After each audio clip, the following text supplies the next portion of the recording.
மகாராஷ்டிரா மாநிலம் ஜார்க்கண்ட் மாவட்டத்தில் நேற்று நடைபெற்ற ரயில் விபத்தில் 12 பேர் உயிரிழந்துள்ளனர். இந்த விபத்தில் மேலும் 10 பயணிகள் படுகாயமடைந்துள்ளனர். ஒரு ரயிலில் பயணித்த பயணிகள் 12 பேர் மட்டும் எப்படி அடுத்த ரயிலில் அடிபட்டனர்? உண்மையில் நடந்தது என்ன பார்க்கலாம்.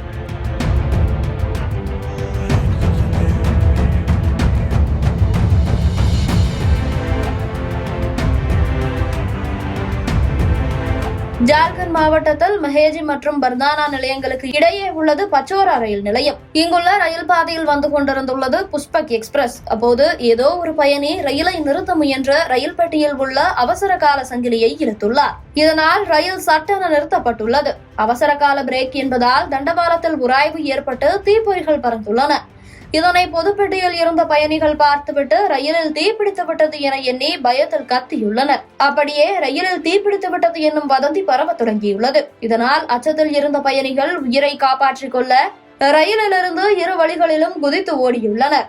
அப்போது அருகே இருந்த தண்டவாளத்தில் மணிக்கு 130 கிலோமீட்டர் வேகத்தில் வந்த கர்நாடகா எக்ஸ்பிரஸ் இந்த பயணிகள் மீது மோதியுள்ளது. இதில் சம்பவ இடத்திலேயே 12 பயணிகள் உயிரிழந்தனர். 10 பேர் படுகாயமடைந்துள்ளனர். உயிரிழந்தவர்களில் 9 பேர் ஆண்கள் எனவும் 3 பேர் பெண்கள் எனவும் கூறப்படுகிறது. இதில் 6 பேரின் உடல்கள் மட்டும் அடையாளம் காணப்பட்டுள்ளது.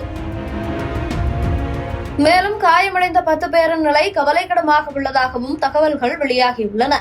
மத்திய ரயில்வே அமைச்சகம் சார்பில் ரயில் விபத்தில் உயிரிழந்தவர்களின் குடும்பத்திற்கு 1.5 லட்சமும், படுகாயமடைந்தவர்களுக்கு 50,000மும், லேசான காயமடைந்தவர்களுக்கு 5,000மும் வழங்கப்படும் என அறிவித்துள்ளது.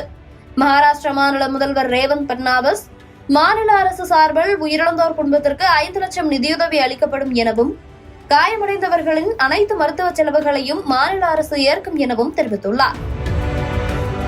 ஒரு வதந்தி பரவியதை நம்பி ரயிலில் இருந்து குதித்து மற்றொரு ரயிலில் பயணிகள் அடிபட்டு உயிரிழந்த சம்பவம் பெரும் சோகத்தை ஏற்படுத்தியுள்ளது.